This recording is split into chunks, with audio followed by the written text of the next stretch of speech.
welcome to Murder and Mysteries with Megan. If you're new here, welcome, and if you're not new here, welcome back. I'm grateful for each and every one of you that are here today. On my channel, we talk about true crime, conspiracies, hauntings, and other types of mysteries. So if that's something you're interested in, make sure to hit that subscribe button and post notification bell so you don't miss out on any of my future uploads or collaborations. Oh, and if you don't mind, maybe give this video a thumbs up or share it with your friends because it really does help out the channel. Anyways, let's get on with today's video. So, since it's October and Halloween is just around the corner, we're going to be talking about some of the most notorious monsters and mythical creatures that are associated with Halloween in our videos. This week, well, we're going to be talking about zombies. Typically during our collaborations, I talk about a particular case, haunting, or topic, while Heather from Pixel Gamer Girls does the cooking.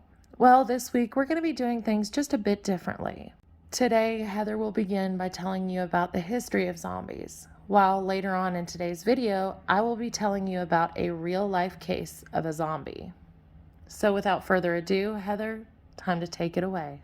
Hey, it's Heather from Pixel Gamer Girl, and Megan is giving me the honor and privilege of a whole month of fun history and facts about your favorite Halloween monsters. I'm here to start with one of the most common media-covered monsters, the zombie. Zombies are probably the world's biggest and most well-known monsters. The word brings about images of the flesh-eating undead, and thanks to movies and TV shows, almost everybody knows what they are. But unlike most of our monsters this month, which are mostly products of superstition, religious, and fear, zombies have a basics and fact, and several verified cases of zombies have been reported from the Haitian voodoo culture. In the Haitian voodoo culture, the act of turning someone into a zombie is a rather complicated and coveted secret. In fact, one man went out of his way to find the science behind the real-life zombie and fought a long time just to find out the truth.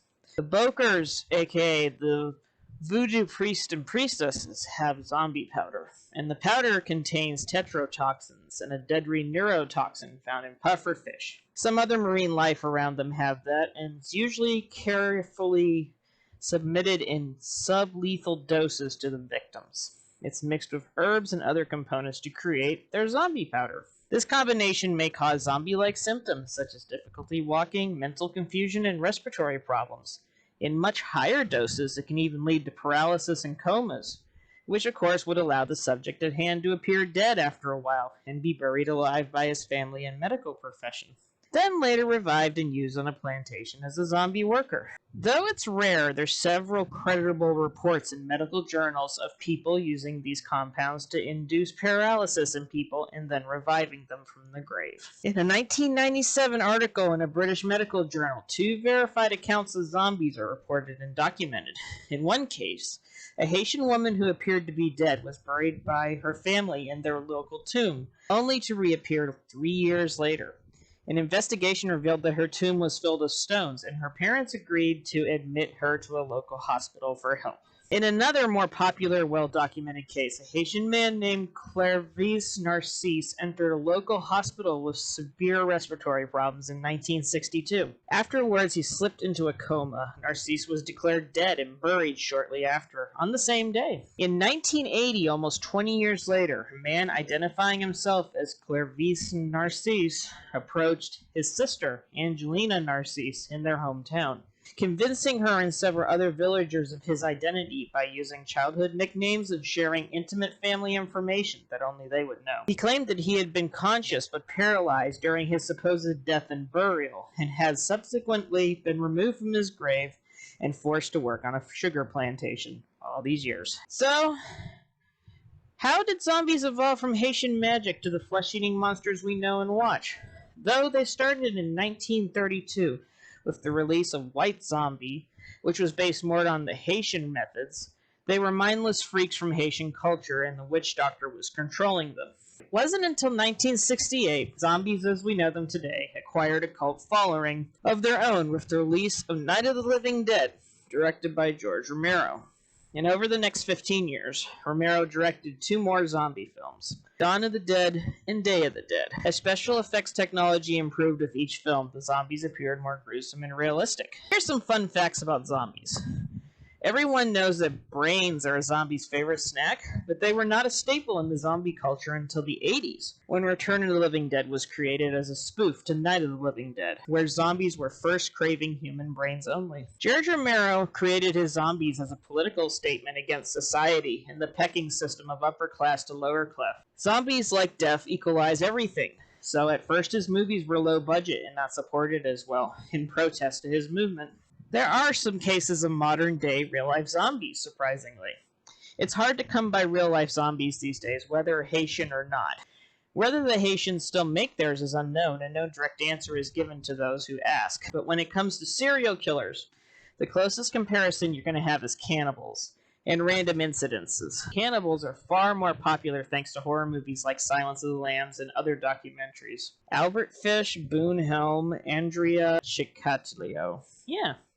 That sounds about right. And Jeffrey Dahmer. But now we're going to let Megan talk about another mysterious real-life zombie. In 2012, there was a case of a man named Rudy Eugene, who many times has been referred to as the Miami Zombie. But before we get into what happened on the causeway that day, leading to a 65-year-old man being brutally attacked, beaten, and even eaten alive, let's talk briefly about Rudy's past. By the time that Rudy was 16 years old, he had already been arrested 8 different times. A few of his arrests were due to assault, dating back to his first arrest in 1997. Another one of his arrests for assault was in 2004, when he broke a table, smashed different things around the house, and even pushed his mother out of the kitchen. During this instance, his own mother told police officers that he had told her, "I'll put a gun to your head and kill you." This actually led to Rudy Eugene being placed on probation for trying to resist arrest. Many of his other charges were related to marijuana, with his last arrest being in 2009. However, the brutal attack that occurred on May 26th of 2012 that we'll be talking about today would be his last interaction with law. So, how did Rudy Eugene get this nickname, the Miami Zombie? Well, on the morning of May 26th of 2012, 31-year-old Rudy Eugene set out to go to Urban Beach Week in South Beach, Miami, Florida. Well, in the midst of his trip, his vehicle gave out on him and he was stranded at a gas station. After spending around 30 to 45 minutes hanging out, probably trying to figure out what to do, he decided he was going to walk the rest of the way, leaving his vehicle at the gas station. During his trek, he had to walk across what is known as MacArthur Causeway, a 3-mile-long bridge heading towards his destination.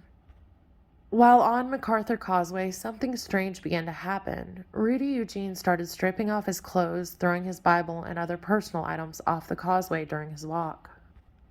On this particular Memorial Day weekend, around 1:55 p.m., Rudy Eugene's path would cross that of a man named Ronald Popo, a 65-year-old homeless man. By this point, Rudy was naked and seemed to be quite agitated from the footage that we can see. During the footage caught on security cameras, you can see when it all began. It appears as though Eugene was speaking with Ronald Popo. Then suddenly, it's as though he tried to grab a cyclist riding on the causeway as they passed, then turned his attention back to Ronald Popo. Rudy Eugene then started attacking Popo, strangling him, punching him, and even biting his face. Rudy Eugene can be seen throwing him down the sidewalk, then jumping back on top of Popo, continuing with the attack. He is seen ripping off Popo's clothing as he's dragging him down the sidewalk on the causeway. 8 minutes after the attack began, a cyclist and a vehicle both slow down. Minutes later, a couple more cyclists pass by the altercation as Rudy Eugene continues attacking a helpless Ronald Popo. At this point, you can imagine the 911 calls that started coming in to the emergency station. In fact, I have a few of them here to share with you. What is your emergency, ma'am? Listen, there's a naked man on the MacArthur Causeway at the end of the causeway coming towards Biscayne Boulevard. He is beating another man to a pulp, like on top of the man, beating him. The man is bleeding. Somebody's beating on him? They got him beaten? I'm a bus driver. I passed by and I saw what was happening. I pulled over. Okay, he's been beaten, you said? He's beating another man. It's a naked man beating another man. I mean, beating him. Yeah, on the MacArthur Causeway, like towards the Miami Herald, is at the end of the causeway. But he's going to kill that man, I promise you. Hi, how you doing? I'm just reporting there's a naked man in front of the Miami Herald building next to the highway. He's throwing his clothes on the highway. These two bums who were going at it with each other, taking up the whole lane. I think they're fighting or something. They almost knocked over an old lady who was fighting by. After about 18 minutes into the attack, an officer approached the scene where Rudy Eugene was still attacking Papo. When Officer Jose Rivera initially got to the scene, he approached the two. He saw what was going on, stepped back in shock, and drew his firearm. According to later interviews with Officer Rivera, he stated when he approached Rudy and told him to get off of Papo, Rudy just looked at him, growled, and then went back to attacking Ronald Papo.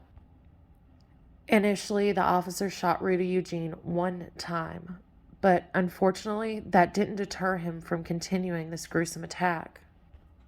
Ultimately, Rudy Eugene was shot 5 times before he quit attacking Ronald, and as a result, he died at the scene.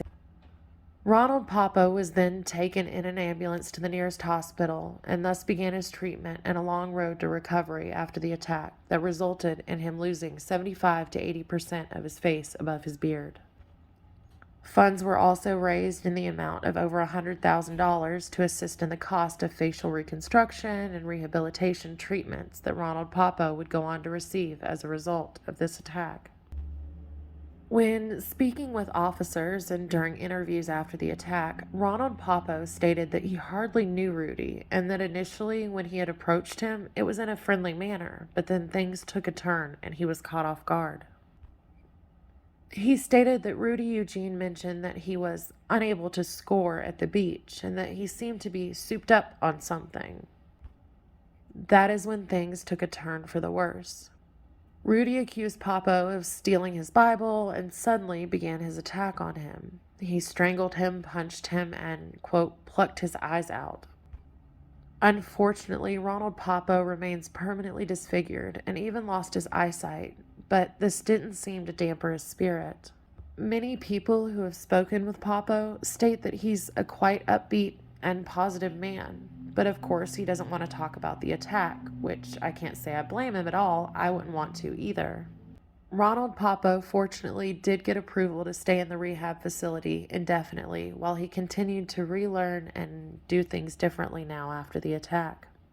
But what caused Rudy Eugene to attack Ronald Papo that day back in 2012? Well, initially there was a lot of speculation. Many people believed him to have taken bath salts, which were incredibly popular and sold at many head shops around the United States at the time. However, during an autopsy and toxicology report of Eugene's body later on, the only illegal substance that was found in his system at the time was marijuana. But according to authorities, despite this, it doesn't mean that there wasn't something that was unidentifiable in his system. It was just something that didn't show up on autopsy and toxicology reports. See, with synthetic drugs out there that are constantly evolving, the authorities stated that it may have been a new one that was out there that they didn't even have the capabilities to test for yet. Even toxicologists stated that his behavior was consistent with that of bath salts and that, quote, "We are not incompetent. We have the tools, we have the sophistication and know-how. But the field is evolving so rapidly, it's hard for us to keep track. It's almost as if it was a race we can never win." So whether or not Rudy Eugene had taken something that day or not that made him into the Miami Zombie, the fact still remains that a tragedy took place on May 26th of 2012 on the MacArthur Causeway. Now, back to Heather. The most true and completely natural zombies in the world are not shambling humans, though, but ants. When Orpheocroptius infected the carpenter ant, they turn into zombies. The ants become compelled to climb to the top of elevated vegetation where they remain asphyxiated and die. The high elevation allows the fungus to grow and spread spores to other ants and smaller animals. Medias and games picked up this idea of the zombie and ran with it. Literally. because now zombies can run in movies, and there's no scientific way they should be able to do that.